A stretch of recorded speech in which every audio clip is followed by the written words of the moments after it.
Hey, what's up everybody? Welcome to the Shin Kumo project. My name's Kyodai, you can call me Kyo for short, and there's going to be lots of cool stuff happening here soon. But for now, we're going to kick off the first of a long series we're calling Let's Talk, with a beginner's review of Monster Hunter World. I had almost no interest in Monster Hunter World. I had seen some footage, watched a few vids on the YouTubes, and it just seemed intimidating, far off, inaccessible, almost needlessly complicated. I was already ass-deep in Overwatch, which I still love, and I had no real intention of eating into my limited gaming time by diving into another game which I saw to be very deep water. I also kind of gave up on console gaming after building a new PC in anticipation of the Overwatch beta a few years back. I got addicted to the buttery goodness of high frame rates, seduced by my return to the PC experience. So, when Monster Hunter World was announced for console, it really flew under my radar. Some of the guys I game with, great group of guys by the way, shout out to A Tribe Called Pancakes. Some of those guys really fell off the Discord when Monster Hunter World released on console, and when they did come up for air, they all extolled the virtues of the game, telling me that when it comes out for PC I should pick it up. I thought, yeah, maybe, but I've been gaming with these guys for years, and I've learned to take them at least a little bit seriously when they recommend a game. So here we are. August 2018 is finally upon us, and with it, the Monster Hunter World PC release. Incidentally, also the month in which the Jack Ryan series on Amazon Prime finally goes live, which they started advertising back in fucking January. I really hate it when they do that shit. Anyhow, got Monster Hunter World installed, and 1 hour in, I hated it. I was thinking to myself, shit, another waste of $60? But I trusted the veterans in the tribe and soldiered on. 2 hours in, I have a headache. There was no option to turn off motion blur, and no raw mouse input. All this time spent on the PC port, and we're emulating a controller with a mouse. Headache's getting worse. 3 hours in. I guess I can't join up with a buddy until I've watched the cutscenes. Oh, wait a minute. I can't join him until he's watched the cutscenes. That's kinda dumb.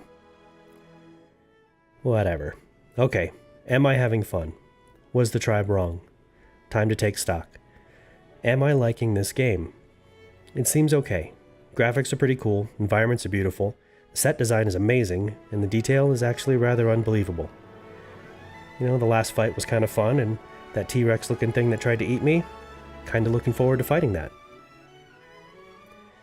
I wound up trying a few different weapons based on advice from Loki, one of our Monster Hunter World console veterans, and finally settled on Insect Glaive, against that very same advice. And something magical happened. I fell in love with the combat. You see, for me, core gameplay is everything, and my god did they get this right. I fell in love with the animations, the fluid nature of the combos. There's a sort of internal logic to how each weapon works, a feel, a weight, a rhythm. This is indeed much deeper water than I expected.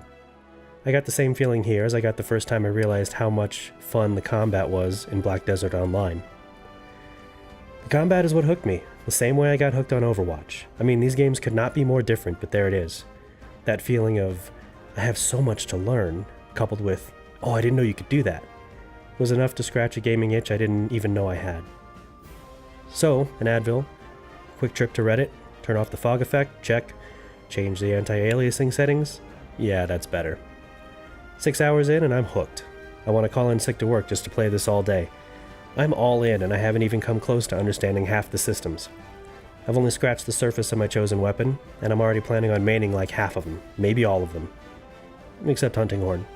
Don't judge me. It may be awesome, but I have no interest for now. You see, I'm a Tracer main, but I like to think I play a mean Zenyatta, Soldier, Zarya, Pharah. I'm a passable Ana, getting better with McCree, and used to be a pretty fair Genji. In Overwatch, it's like a whole new game mastering a new hero, and I get that same feel here in Monster Hunter World. Each weapon is deep. Definitely like playing a whole new class. They're all viable, they all work differently in a team, and can be built around in order to maximize their strengths. One of my first loves as a child of the 80s was ninja movies, so of course I'm drawn to the dual blades. Grew up watching Akira Kurosawa movies with my dad, a tradition I'm continuing with my own son, so longsword is on my short list of weapons to master. Glaive is awesome, because who doesn't want to be a helicopter? Plus I fly racing drones as a hobby, so I feel quite at home in the air. Archery is a passion of mine, so I'm already gathering mats for a good bow. Fellow tribe member, Batmat, who hates everything, we love you buddy, but you know it's true. Anyways, he's always cackling while using the heavy bowgun, so I've got to try that. Already made a gun lance as my fallback position if the glaive ain't cutting it. Point is, there's a weapon here for everyone. They all feel great in their own crazy, unique ways. But we're pretty far into our talk, and we haven't even discussed the core of the matter, which is the monsters. The cool thing is, you can't talk about the monsters without talking about the environments, and that's one of those things that makes Monster Hunter World such a great game. The creatures themselves are an achievement in game design. The design teams went as far as to go to zoos and observe animals to incorporate their movements, and blend them in ways that you would not expect. Toby Kadachi, for instance, appears to be some kind of squirrel bird ferret, and the work they put into his blend makes it somehow believable, despite the fact that he's all electric-y. As I said before, I am new to monster hunting games, being introduced to the genre by another great game, Dauntless. We'll talk about that game later, as I believe there's a place for that one as well. Shout out to friends and streamers, Revi and Seda. You guys are awesome, Dauntless is awesome, and I hope to see both of you guys in Dauntless as well as Monster Hunter World. Links to both of those gents below. In any case, Dauntless taught me that I like monster hunting. I love the idea of tweaking a build for speedruns. I enjoy learning the ins and outs of each creature and mastering my own movement and gear to take that mofo down as quickly and efficiently as possible. What I felt was missing in Dauntless was that feeling of the monsters being part of the environment, even a result of the environment. Maybe even vice versa, in that the creatures have an effect on their ecosystems. Dauntless doesn't have that feeling, but in Monster Hunter World it's there. I'm not deep enough into the game to have more than a few examples of this, which we'll explore in another video. So 40 hours in and I'm hooked like the first time you own a car with any real horsepower. Hooked like the first time you get some good street tacos from someone who really knows what they're doing. I'm hard selling this game to friends, and you know what? They're loving it too. Let me tell you about my buddy and tribe member, Weepy Postman. Weepy gets impatient. He doesn't have much tolerance for stupidity in game design, and has his hands full playing the new WoW expansion, which we give him endless amounts of shit for. Most of us gave up on WoW, yes, but Weepy would hang out in the Discord listening to us hunt monsters while faffing about in Azeroth. Then came the moment I was waiting for. Weepy's voice in chat. So, should I get Monster Hunter?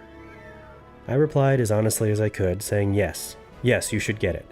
But you are going to hate it for at least the first 6 or so hours. There is some seriously dumb stuff going on with the mouse input. Play it with a controller, tough it out for the first bit, and you will fall in love. A few days later he says, "You're right, I hated this game, but this is seriously fun." We still hear him say that's dumb when talking about matchmaking or some menu somewhere, but we're less than a week in, he's already hunting elder dragons and passing me up in gear progression. That bastard. So are there flaws here? Yes. But there's so much good that I can overlook them without reservation. Is this a game for everyone? Probably not. You'll need a certain amount of patience, tolerance, Advil. You'll overcome frustrations every time you log on. But in conclusion, this game is a triumph. It's one of those games that makes you grow as a gamer and possibly as a human. I've used the phrase deep water here several times, which I usually reserve for things in my life that require dedication and effort to really dive into and understand, but which also reward that effort tenfold. I believe Monster Hunter World deserves that label. So, thank you Loki for being honest about the game and knowing enough about me as a gamer to understand that Monster Hunter World is right up my alley. Deep water indeed. Again, my name is Kyo with the Shin Kumo project, signing off. Thanks for staying with us until the end of this first installment of the Let's Talk series. I don't know that we've done enough yet to earn your subscription, but we plan to keep trying harder next time and all the times after that. Feel free to share your feelings and thoughts down below, and until next time, enjoy your day.